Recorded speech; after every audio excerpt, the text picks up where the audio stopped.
Hey, what's up, lightboltjoe here. Today we're going to discuss the 2024 Netflix original horror film, Outside. It takes place and filmed in the Philippines. Main characters speak Tagalog and English throughout this. I know Tagalog has some Spanish influence to it because of the Spanish Armada taking that area for a while during the every country needed to sail the seas time period of human history. So a lot of Spanish words are used in the Tagalog language, like pedo, for instance, they use as butt.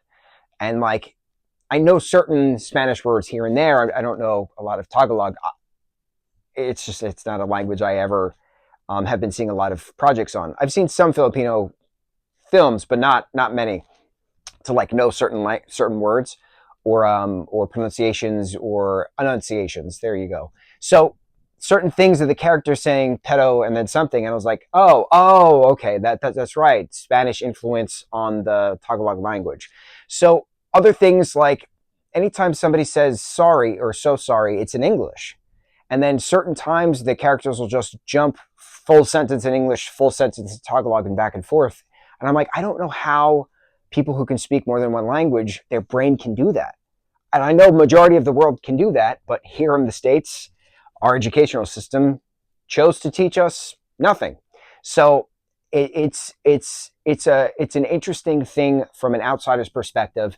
How the hell bilingual, trilingual, quadrilingual people can do that? How do you go from one language to the next in a sentence? How do you do that? I don't know how you do it. I'm impressed. I'm amazed. I wish I could do it. I don't know if I could ever learn to do it, but I just think it's pretty interesting watching this. So on a story perspective, enough of the praising of the language that I don't speak. On the story perspective, family, mom, dad, sons are escaping due to a zombie apocalypse. And they are going to the grandmother and grandfather's farmhouse, which is this giant mansion in the midst of a sugar cane field, to escape, right? But the father had horrible memories there, and he was locked in the basement as a child, and all of these things. And then, like, he starts to go crazy. Absolutely bonkers crazy. And then truths are revealed. His brother shows up. It turns out the eldest son is the brother's son.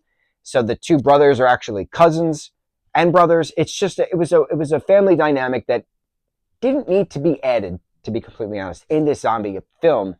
And the fact that the dad is continuously going crazier throughout, he kills a soldier who's not infected due to jealousy.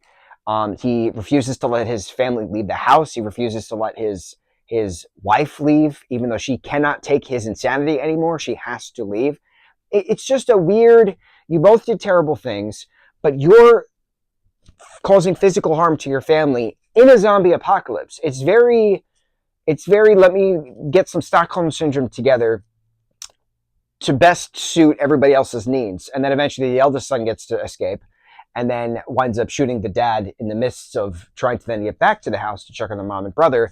Brother gets spit, arm gets chopped off. That was a very brutal scene. So the violence level of this was very horror, very apocalyptic. But the fact that the dad kept having flashbacks and kept making him crazier by being in the house, wouldn't you think then to leave the place that's causing you to have these crazy iterations?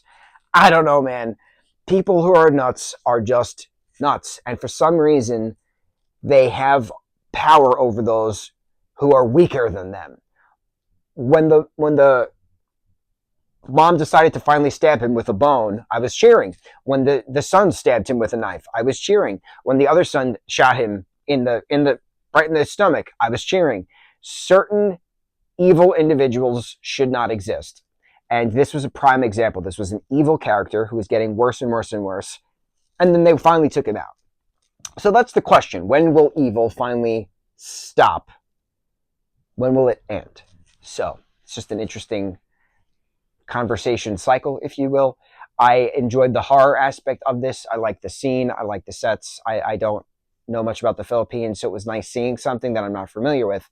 The zombies were interesting. They would repeat the last words they said or something like that, aside from the black gook and the black eyes. And like, it was a good zombie design that we haven't really seen much of. The last time I remember seeing a zombie film with them saying the last words was like Alone and Alive, which is the American version and the Korean version, both simultaneously, which is both based on the same exact script. So that was neat, seeing that kind of thing again.